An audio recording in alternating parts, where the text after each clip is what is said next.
My name is Kara Staroski, and my breed is the Beauceron.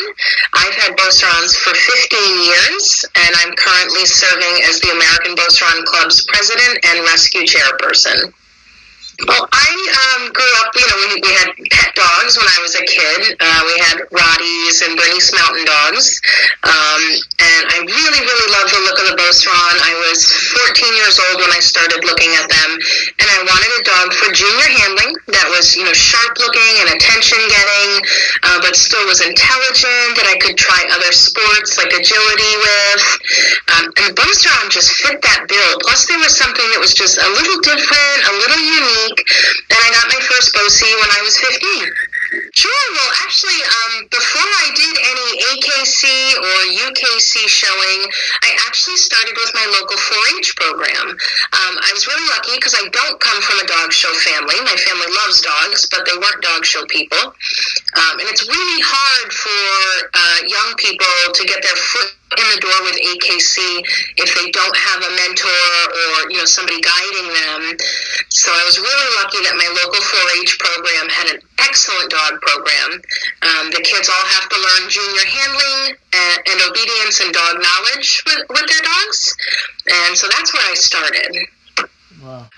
So long before I began showing myself, I watched the Westminster Dog Show on TV. Like, it was the one school night of the year my parents let me stay up late just so I could watch the finale for Westminster. And I had decided then that I wanted a show dog. I wanted a dog I could show and compete with. And through the 4-H program, a woman named Carol LeBlanc, who was one of our local 4-H leaders, and other people as well too. And certainly as I got my Beauceron, the Beauceron community helped me as well. People who've been in the breed longer than I. So there's a lot of people. It takes, what they say, it takes a village. Mm-hmm. So the Beauceron, a lot of people see them and they think they're a new breed, or they want to know, are they a mix of like a Dobie and a Rottie, or a Shepherd and a Rottie? But they are their own breed. They're a very old breed that's native to France. And they actually have no foreign crosses, meaning that the Beauceron was developed from local farm dogs, and that's it. In France, they were used as a living fence. So in the pastoral regions of France where they're from, it was very hard to set up permanent fencing, either because they were grazing livestock on hilly mountainsides, so it was hard to set up any permanent fencing. So they used the dogs. The dogs would work around the flock, keeping them in whatever pasture they were supposed to be in, whatever path they were supposed to be on. So they are first and foremost a herding breed. So with the introduction of electric fencing, netted fencing, the dog's job in Europe as a herding dog is almost obsolete. There's still some tough old farmers who use them because they're stuck in their ways or they're proud of their dogs. So more modern functions for them. We do see them used a little bit in police and military work, particularly in Europe, not so much here. But a lot of people who enjoy doing dog sports love having a Beauceron because they do have some versatility. So if you like to do, a little bit of agility, a little bit of dock diving, a little bit of nose work, they can do all that stuff. Right. And have you seen them used for any personal protection or guardian work? I have seen them used, sometimes people train them a little bit for ring sports or what used to be IPO, but it's now IGA. The problem with the Beauceron is that they're very slow to mature. So you can start working a Malinois a year, 16 months. Beauceron, you need to wait till they're 2, if not older, before you really start serious work with them. And they're very in tune with their handler. This can be a good thing, but it can also be a bad thing that makes them unique to train. If you are frustrated with them, they will pick right up on that and shut down. They won't want to continue working with you. The other problem is they can be very defensive with their handler. So if your decoy or helper is not used to working a Beauceron, you can have a dog who goes from a good working dog to a dog who's just defensive all the time. and really is not safe to be around and not safe to trial. So if somebody's thinking of working a Beauceron in a protection sport, they have to be really experienced, and you have to love the breed, not so much as the sport.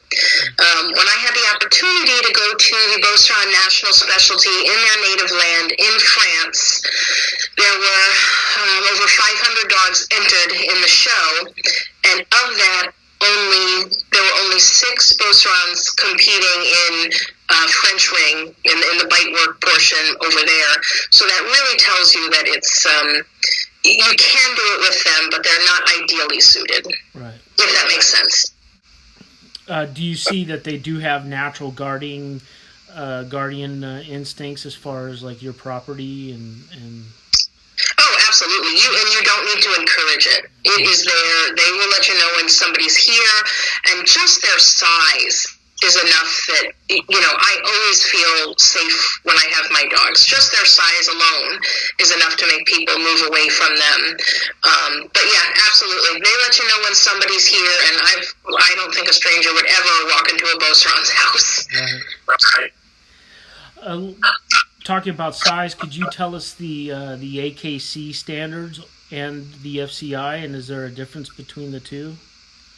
So when the Beauceron Club was trying to make the breed AKC, and we had to come up with the breed standard, one of the most important things was that we really, really tried to stick to the French standard. We tried very hard not to change anything. Sometimes when breeds get accepted into AKC, stuff will get changed or altered. So we tried really, really hard not to deviate from the French standard. But so the Beauceron doesn't have a specific weight requirement, but I average the males are about 90 pounds, 90, 95. Females are a little less at 80, 85. We do have a height requirement that actually it's a disqualification. The males can't go over 27 and a half inches at the shoulders, and the judges actually, they can measure them. They can use a wicket and measure them. And in France, all the dogs have to be measured. Like, even if they look like they're perfectly within size, they still measure not only their height, but they measure they take skull measurements. So the boys have to be 25 and a half to 27 and a half inches at their shoulder, and the gals have to be 24 to 26 and a half inches at the shoulder. And anything above or under that is a disqualification. Mm-hmm. And what about the color? What are the colors, and what are the disqualifying colors? Sure. So the Beauceron is recognized in 2 colors.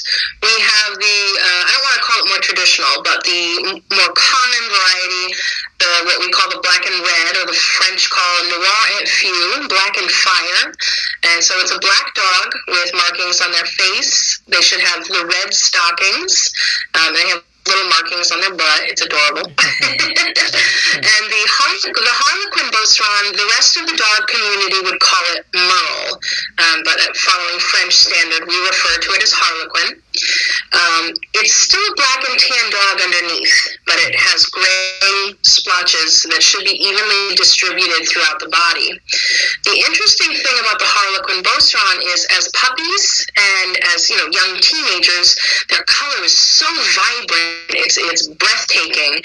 And then as they get older, they fade, and some of them by middle age almost look like dusty black and tans because the color really has faded that much. We don't know why this happens, and a couple breeders here in the U.S. have recently started doing some genetic testing with companies like Vermodia, who study the Merle gene to try to figure out why that happens, because it certainly is a unique thing to the Beauceron to have that dramatic of a color change. Actually, one of the pictures I sent you was a side-by-side of a young puppy, and then pictured at 4 months, and then at 4 years. And she actually held her color pretty well. I don't remember if you remember seeing that one, but what a dramatic change. Definitely. And I have seen some that are even more, the dogs really look black and tan. You really got to look to see where that gray is. They shouldn't have, ideally they don't have any white on them at all. A small white spot on the chest is permissible, but really you don't want that. Mm-hmm. Yeah, those are the only two colors. Historically, the Beauceron did come in a red, like the Doberman, and a blue, like the Doberman. And every once in a while, we see those colors pop up just from time to time, just like sometimes red Rottweilers happen. Mm-hmm. Same thing. Every once in a while, we see those, but those are, pet-owned, just pets. They can't be shown. Mm-hmm. UKC shows, they acknowledge the Beauceron, and, of course, FCI, and the Beauceron has been AKC since 2007. Mm-hmm. They prefer cold weather. Yeah. They are a cold weather dog. They, they have a much thicker coat than like a Doberman, so it does keep them well insulated. But, they are adaptable. I know plenty of Beaucerons who do just fine down in Florida and Texas, so they are adaptable. So, like most herding breeds, there is always going to be that desire to chase. Mm-hmm. And it's, up to the owner to kind of guide the dog that, no, we don't chase the kitties, no, we don't, bother the small dogs. So I'm a groomer, and my dogs occasionally come to work with me, and they all know we don't bother the little dogs when they're getting groomed. We have barn cats, and they don't chase them. But I know that if the dog doesn't have guidance, yes, they will chase cats. They will chase chickens. They need that guidance. Right. So we don't, like certain breeds, like the Doberman, for example, is notorious for same-sex aggression issues. We don't see that as much in the Beauceron. I know plenty of people who have harmonious households with same-gender dogs. The males can be a little bit bossy with each other, a little bit grumbly, some posturing. But it's unusual for a Beauceron to be very dog aggressive. It's pretty uncommon. Tell us about your recent experience there in New York. What was that like? Oh, sure. So like I was saying, as a kid, I stayed up and I watched Westminster, and I wanted to show there so badly. And my first two Beaucerons were more pet quality, so they were not Westminster material. And then I finally got a little female who she's a really wonderful little dog. I enjoy showing her so much. And so we showed in Westminster in New York City for the first time last year, and it was quite the experience. It's so different than any other dog show. Westminster is a bench show, meaning you have to stay there during these show hours so the public can come see your dog. And showing in the Westminster ring, and we're not even talking about the group rings you see on TV, we're talking about the small rings where they do the individual breed judging. It's so different than any other dog show. I'm a pretty experienced exhibitor, not much rattles me, but I was nervous walking into that show ring, because when you're on the inside looking out, it's just a sea of people, and everybody has their phones and their cameras, and they're videotaping and recording you, and the flashes from all angles. There's a loudspeaker right over your head, like you can't even hear yourself think. There's guys with the professional camera equipment at each corner of the ring. These cameras are huge. Totally, like, it was really, I was nervous going in that ring. But once we started showing, we hit our routine, we did fine. We were not the winners, but I was so happy just to be there. So it was quite the experience. UKC does. It's called Premier, which it's held, I believe, out in Michigan every year. And they invite the top 10 from each of the breeds to go and compete. I have never gone out there and competed. Michigan's a long drive from Connecticut. But I know a lot of people go and enjoy it every year.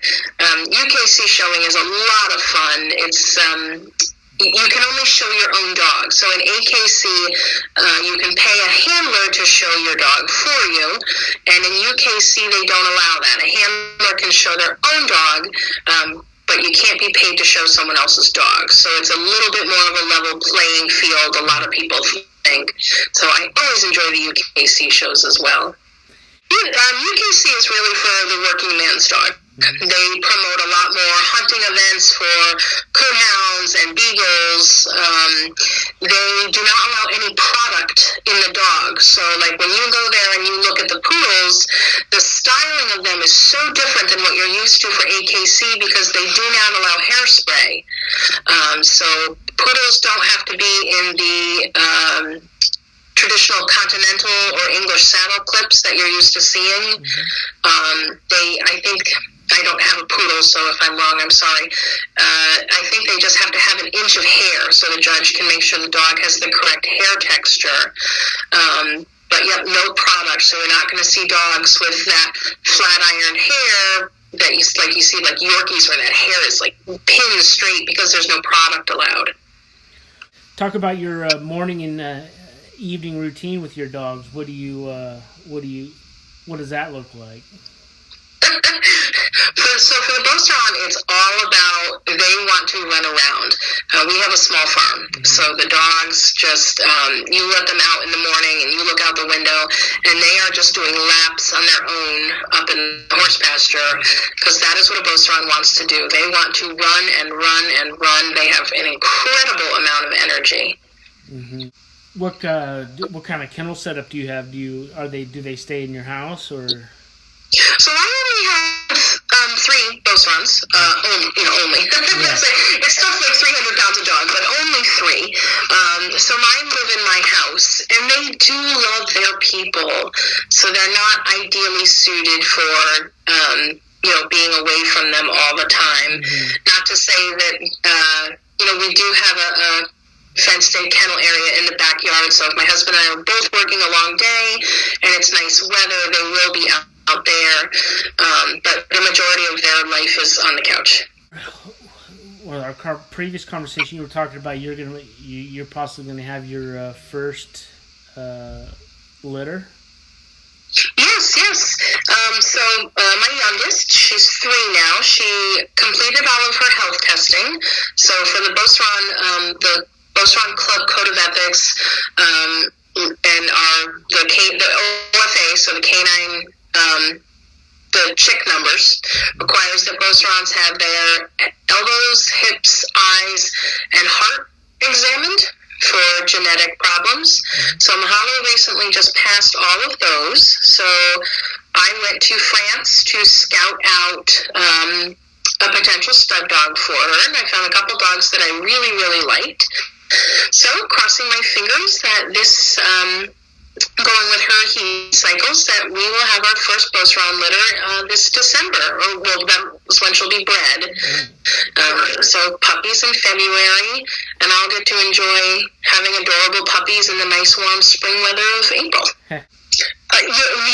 So I'm breeding for myself. I would like a puppy from her. Yeah. She's such a nice little dog, so yes. So I'm a huge supporter of the phrase, feed the dog that's in front of you. Mm-hmm. Kind of going on the idea that every dog is different, every dog's needs are different, so you really need to do what's best for them.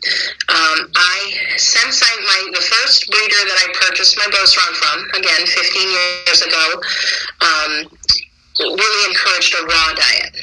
And that's what I have fed to all of my dogs ever since then, and I've never looked back. So that is what I like to feed. I make it myself, a blend of meat, bone, organ, small amount of vegetables, small amount of dairy, very small. Like I'm talking like a spoonful of yogurt a couple times a week, mostly just because one of the dogs really likes it.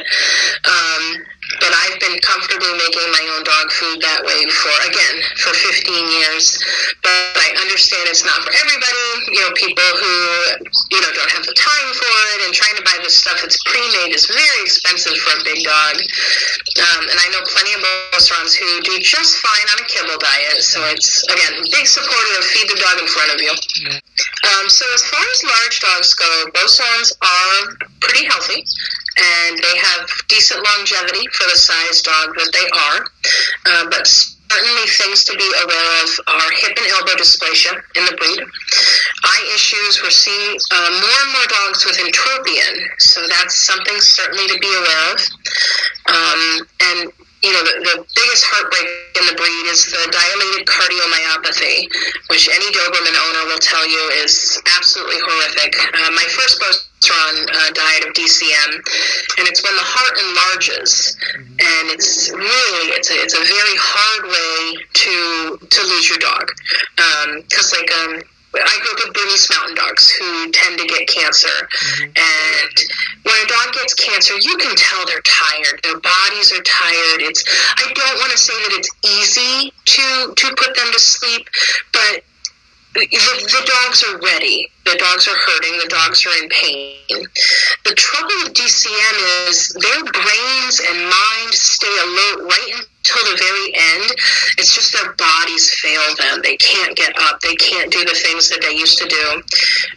My old man, when I would pick up the dog show bag, he wanted to go. He knew exactly what that dog show bag was. He couldn't understand at all why he couldn't go with me anymore.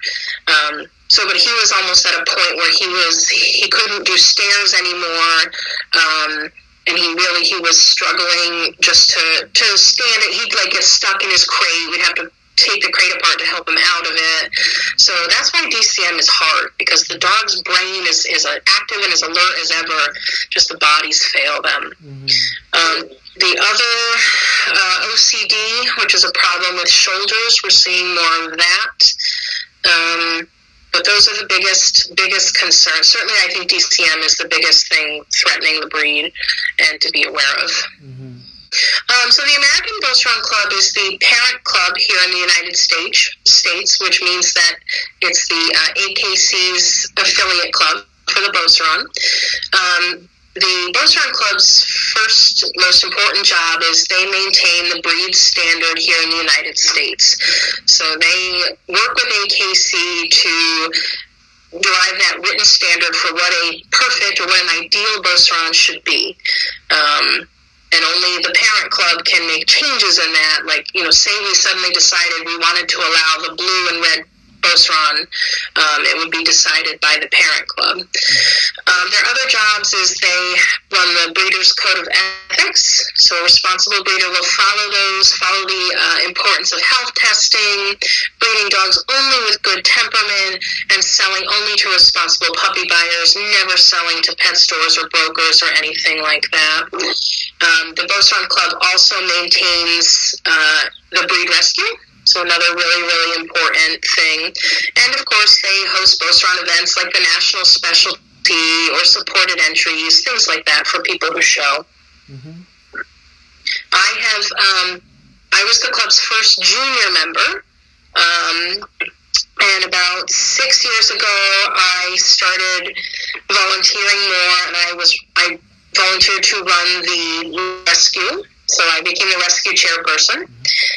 And then I served as vice president for 2 years. And then I'm in the middle of a 2-year term as president. And I'm still serving as rescue chair, and I'm our judge's education chairperson. So I wear a lot of hats.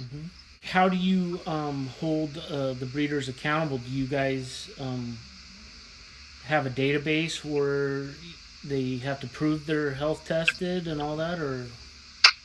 So we, when a breeder or anybody joins the club, they agree to abide by the code of ethics. If they are found to be breaking the code of ethics, we actually have to have a hearing, and it's the disciplinary process. We are presented with evidence saying that, okay, this person bred a dog who is known to have a bad temperament. So the board of directors has to look at that and make sure that there's sufficient proof that yes, that really happens.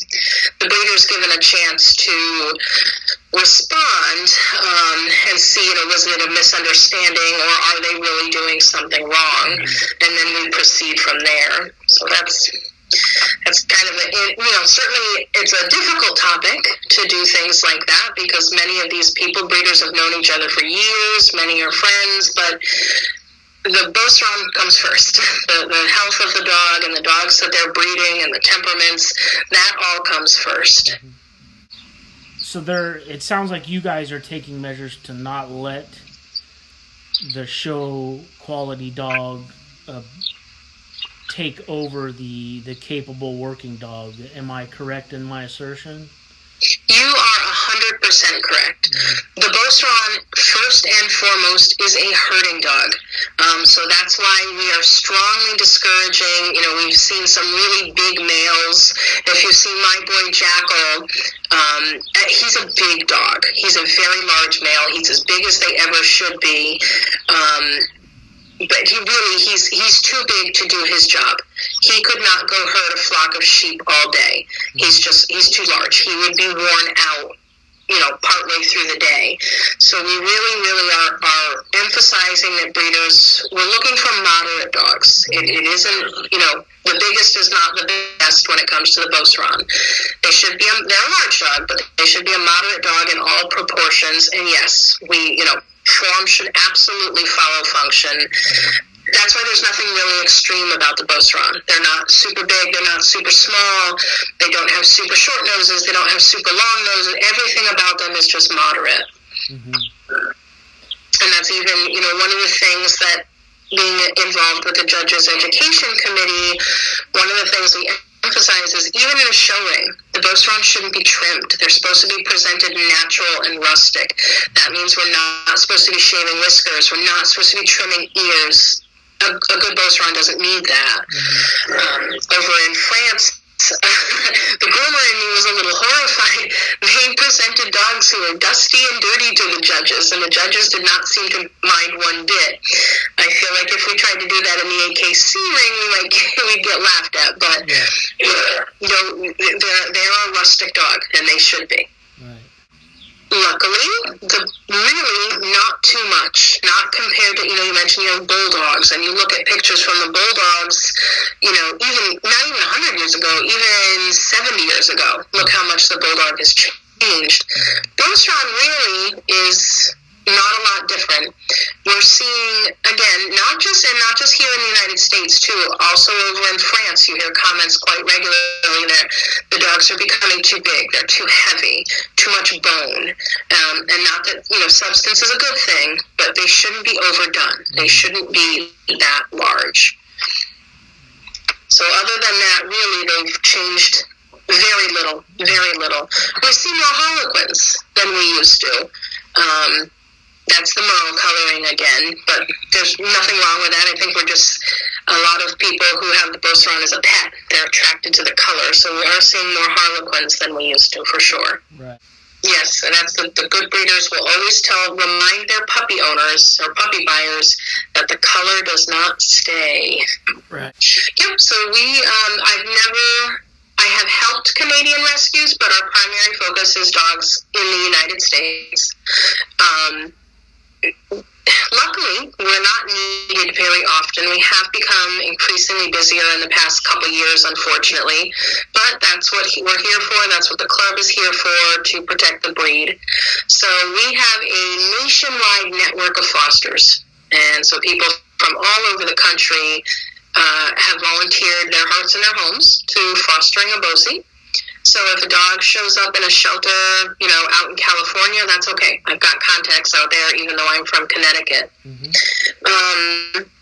We take dogs from private owners. The number one reason that Beaucerons are surrendered to us is because they are too active. People don't realize how high their energy level is and how much they need an outlet. We have pulled dogs from shelters. I had a really, really pretty dog. He was emailed to me from a friend who rescues Dobermans, and he was in a local shelter, and he was listed as a Doberman. So I asked the shelter to send more pictures, but the dog had no dew claws, which the Beauceron is known for their double dew claws, but he really looked like one. So I asked if a volunteer could go evaluate him, and she did, and she's like, I really think he looks like a Beauceron too.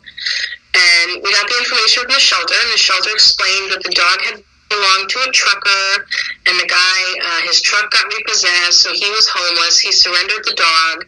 He had purchased the dog from someone who told him it was a Doberman Great Dane mix, and he'd had the dog for a couple of years. Well, long story short, the foster home got the dog home, and he was a sweetie, and he rolled over on his back for a belly rub, and he had a tattoo on his thigh, which some breeders, instead of using microchips, they tattooed the dogs in the thigh or the ear as a permanent means of identification. So we were actually able to get this guy safely back to his breeder, and she was able to find him a good home. But it's crazy that somewhere along the lines his dew claws were removed, and, the guy didn't even know what kind of dog he had. Outside of France, where is the largest Beauceron population? It's a good question. We do have a lot of them here in the United States. There's a lot of them in the Czech Republic. We see a lot of Beaucerons coming also out of Belgium. As I would say, the U.S. has quite a few, and the Czech has quite a few. They're scattered throughout Europe, though, certainly. Definitely. We have them all over, but certainly there's more Beaucies out on the West Coast. I'll fondly refer to her as the grandmother of our breed. Carla Davis is the longest running breeder in the United States, and she's out in California. So naturally, there's a lot more out there because she's been breeding Beaucerons out there for nearly 40 years. Well, is there any last words? Anything you'd like to convey? And certainly, most importantly, to people interested in the breed, absolutely do your research. And if you get the chance, spend time with some Beaucerons in person.